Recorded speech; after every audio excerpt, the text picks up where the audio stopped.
Hello, YouTubers. You know who I am. This is AJ Copeland, and this is Topics to Go. And today's topic is spending power, voting power. Spending power, voting power. Now, when we think about spending power and voting power, primarily what we're talking about is the two free things that you can do to make a difference in your life and in your community. The problem is that a lot of people complain, but they don't know the power of spending and they don't vote. And when you fail to do these two things, it really doesn't give you any type of room for complaining. Because these two things can make a difference in your future. And let me tell you what I mean by that. A lot of times we fail to do things because we like instant things, instant coffee. You know, like you go into a restaurant and you order a cup of coffee and your coffee is ready within minutes. And sometimes if it's already been made, you get the coffee instantly. That's how a lot of us, African American blacks, see life in certain circumstances. We expect for things to happen instantly. In fact, we're living in times where the generations of today only want things instant. They don't understand the power of making decisions today that would affect their future. All the policies and laws that are passed today will make a difference of what happens in the future. And so, if you don't spend your money wisely today, and if you fail to vote, it can have an impact on what goes on in your community and in your life in the future. In the community in which I live, sometimes when I step outside my door, I feel sad. I feel discouraged. I feel frustrated. And the reason why I have these different emotions, because when I look around my community, I see so many differences and more bad than good. Now, don't get me wrong. There are good housing in my community, but there are also bad housing in my community. There are individuals that have fairly good jobs that make a good living. There are also individuals that have jobs that barely make minimum wage and they're struggling just to survive. There are young men that stand on a corner and not employed. Many of them are involved in illegal activity. Many of them are cutting classes, don't go to school because of them needing special attention that they're not getting, and so they get discouraged and they don't go to school, or they fail to go to their classes. So you find them walking up and down the street, standing on the corners, doing nothing. You have young women, young ladies that have multiple children by several different men that's trying to work at a McDonald's or some other kind of restaurant or some type of administrative just to take care of their children, but at the same time they fail to get rid of that guy that is standing on the corner doing nothing, and so they're yet struggling because they're not only trying to take care of their children, but they're trying to take care of the man that they say they love and they think that loves them. So you have all these things that is going on within a community, and you hear all the complaints. Why isn't things getting better for us? Many African Americans and blacks complain about. Why aren't things getting better for us? You know, we talk about our history. You know, whenever there's situations going on in our communities, you notice everybody always revert back to Martin Luther King. The dream, the dream, the dream. You know, but let me tell you something. It's really not just about Martin Luther King. It's about the knowledge and the understanding of life, the understanding of law, the understanding of decisions that were made in those days. They understood the power of the vote, and they understood the power of spending. And that's why they boycotted the bus system, the transit system, when they refused to ride the bus and they put it on halt. It made a difference. And so they understood that these politicians that was passing laws, the Jim Crow laws, that wasn't beneficial for African Americans and blacks, they understood the importance of being able to vote, and they fought for it and got the right. What are we fighting for today? I don't hear what we're fighting for today.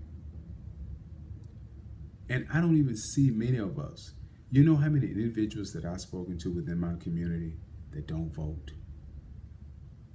How many in my community can care less about where they spend their money? But let me explain something to you. How many of us have noticed that there are many foreigners in the black community with businesses?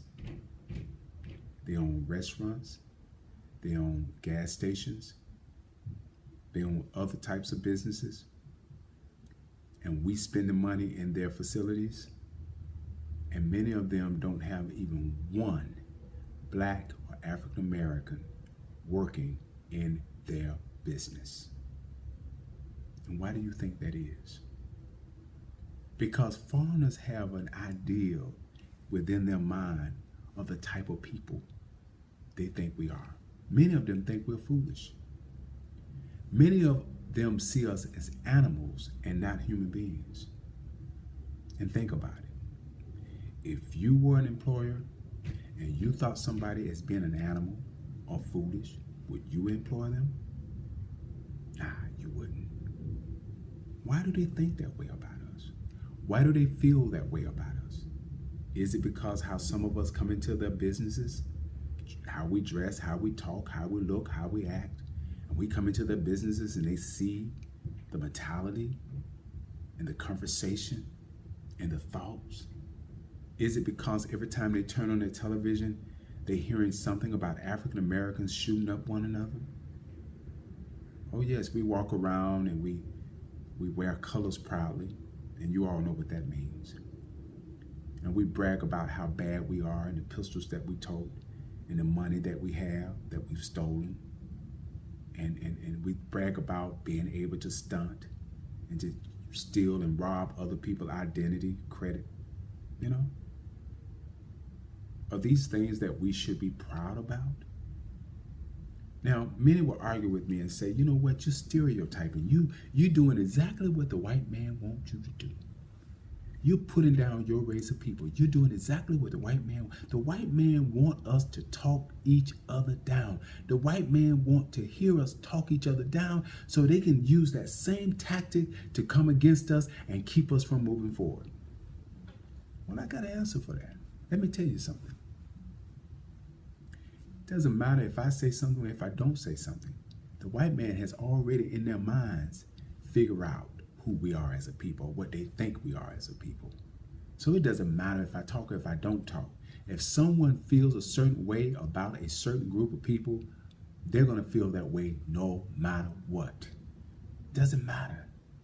But somebody has to speak up about what's going on within the community in order for things to be different outside of the community. And if we stay silent and only look at, okay, let's focus on the positive things. Let's focus on the young men and young women that are going to college. But you got to understand, the numbers are not big enough to make a difference. That's where the problem is. You see, $1 less spent in a business will not make a difference. But 5,000 less spent in a community will make, in a business, will make a difference. Do you understand what I'm saying?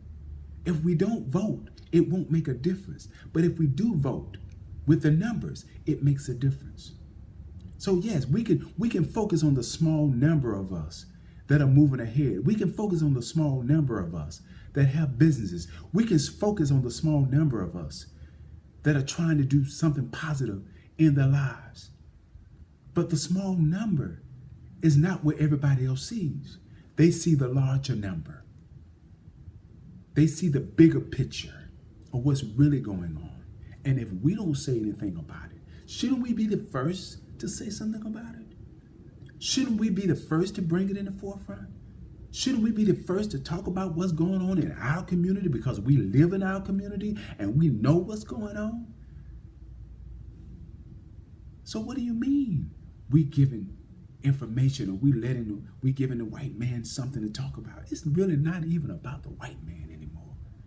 It's not about anybody else anymore. It's about us.